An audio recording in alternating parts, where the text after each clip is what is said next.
con no más palabras que un sí, un no y el nombre de quien llevaba 15 años en un cargo al que no había llegado precisamente mediante un voto, en el que se decidió el país. Ese 5 de octubre de 1978, Augusto Pinochet sometía a su régimen al escrutinio de los chilenos. Voto no. No. No.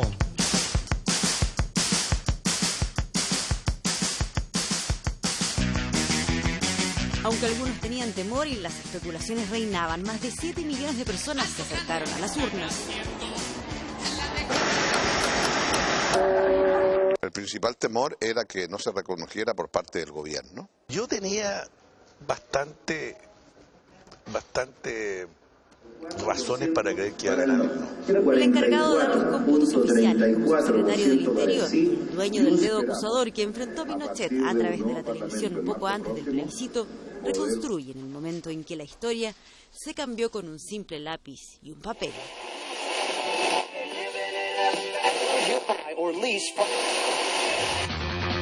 Con grandes aglomeraciones de personas en los recintos de votación del país, los chilenos concurrieron desde temprana hora en la mañana para decidir el futuro de la nación.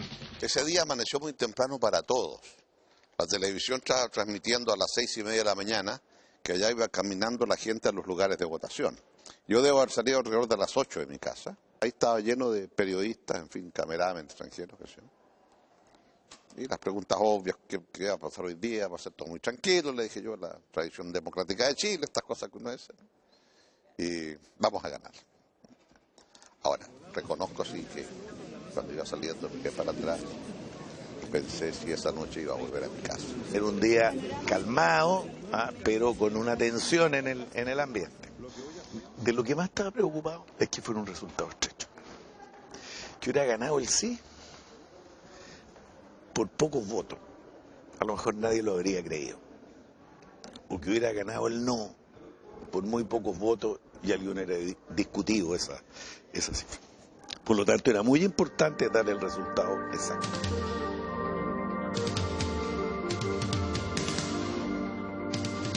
Había temor, tensión, incertidumbre, más aún cuando el día anterior se había registrado un corte de luz que ayudaba a alimentar los miedos.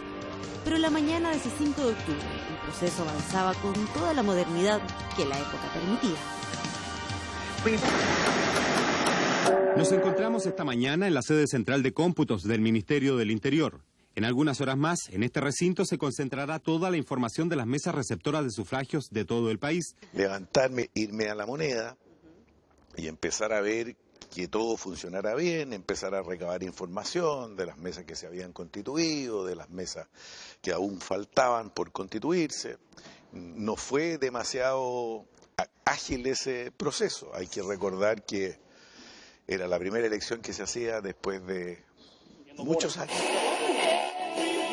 Con fervor y conciencia cívica, miles de personas se encuentran a esta hora esperando su turno para votar en un proceso que ha sido más lento de lo esperado, pero que se ha caracterizado por un alto grado de normalidad que han destacado autoridades de gobierno y los máximos dirigentes de la oposición. Era relativamente bajo el cómputo de mesas, pero en el fondo yo creo que era porque se constituían a las 7 de la mañana, entonces los chilenos somos un poquito remolones, pero ya a las 11 de la mañana estaba todo constituido. Más necesario. Entre quienes promovían el no, había país, algo de preocupación, porque la gente no se atreviera a ir a votar. Que el voto iba a ser transparente, que iba a haber una cámara secreta.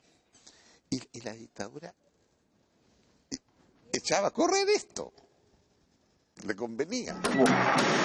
Sí, me da terror, sí. Pero tenemos que pelear nuestra democracia, nuestra libertad. Libertad, expresión. La franja del no fue muy buena, muy esperanzadora. Le dijo a la gente, mire, aquí es posible criticar al presidente. No va a pasar nada si usted vota que no. Al revés, se va a marcar un itinerario constitucional que ya está fijado, así que el país no va a entrar al caos, va a entrar a un camino que el propio gobierno militar señaló. El interés por votar era evidente. Había largas filas en los locales de sufragio. La oposición a esa hora ya estaba lista e instalada en 2 centros de operaciones. El oficial, ubicado en la Alameda con Las Tarrias, y el del PPD, hoy convertido en el Hotel Galerías. Aquí estaban los centros de cómputo. ¿Ya? Acá había algunas una sala que hicimos como de reuniones, se contaban votos aquí y se contaban votos en el central de cómputos que dirigía Gonzalo Manner.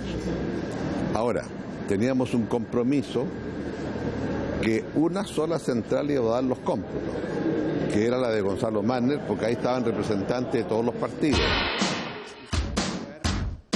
En cambio, el subsecretario del Interior se movía entre La Moneda y el edificio Diego Portales. Ahí donde ahora se encuentra el GAM, Alberto Cardemil enfrentaría las cámaras para entregar los cómputos bajo la mirada atenta de chilenos y extranjeros. Yo tenía bastante razones para creer que iba a ganar el no. El día antes de la elección había recibido una encuesta del CEP que me llevó Arturo Fonten, que era una encuesta que estaba en una notaría, y esa encuesta predecía en forma casi matemática el resultado que después se dio. Acá el proceso de votación quedó cerrado a las 18 horas y a partir de ese momento comenzó el recuento de votos. Comenzaba el conteo, pero en el comando del no ya habían empezado a sentirse triunfadores, porque según Ricardo Lagos, los sondeos a boca de urna les favorecían. Porque si en boca de urna nosotros íbamos ganando, te das cuenta que con un dictador en boca de urna un poquito más, pero ahí teníamos resultados, que ganábamos por poco, pero ganábamos. Entonces, ¿cuál era el principal temor ese día? El principal temor era que no se reconociera por parte del gobierno. Algo imposible, dice Alberto Cardemil, y esgrime como argumentos lo público del proceso con urnas que se abrían frente a las cámaras de televisión y ante los ojos de los observadores internacionales, pero los dos primeros cómputos generaron sospechas. 57.36% para el sí, un 40.54% para el no. Y luego dan un segundo cómputo, que es 8:30 o cuarto para las 9 de la noche. Y en ese segundo cómputo seguía ganando el sí. Yo di ese resultado, que era de muy pocas mesas y era de las primeras mesas. Las primeras mesas en general eran bastante conservadoras. Yo ya estaba un poco preocupado porque eran pocas. Pero como el segundo y el tercero también eran pocas, yo tomé una decisión tal vez complicada, arriesgada, pero qué bueno que la tomé, y la tomé yo. Mire, yo no voy a seguir dando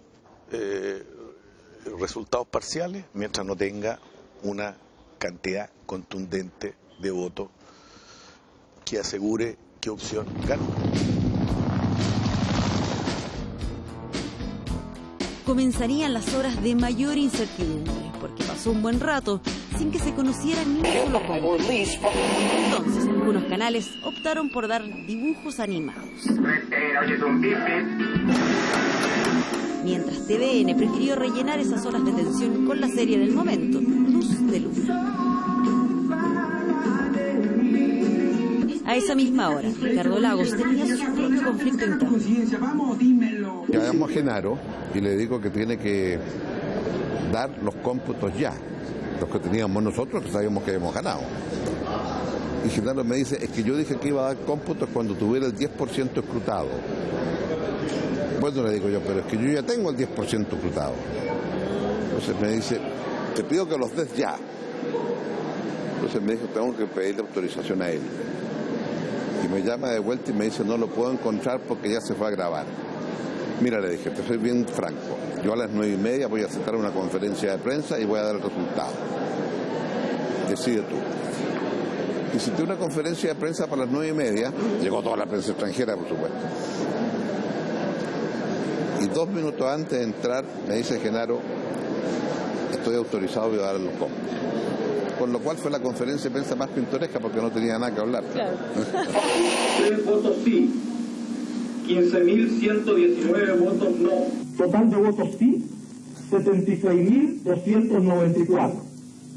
Total de votos no, 108.504. Era como una alegría contenida para quienes habían votado no, porque todo indicaba el triunfo, pero faltaba algo, la confirmación oficial.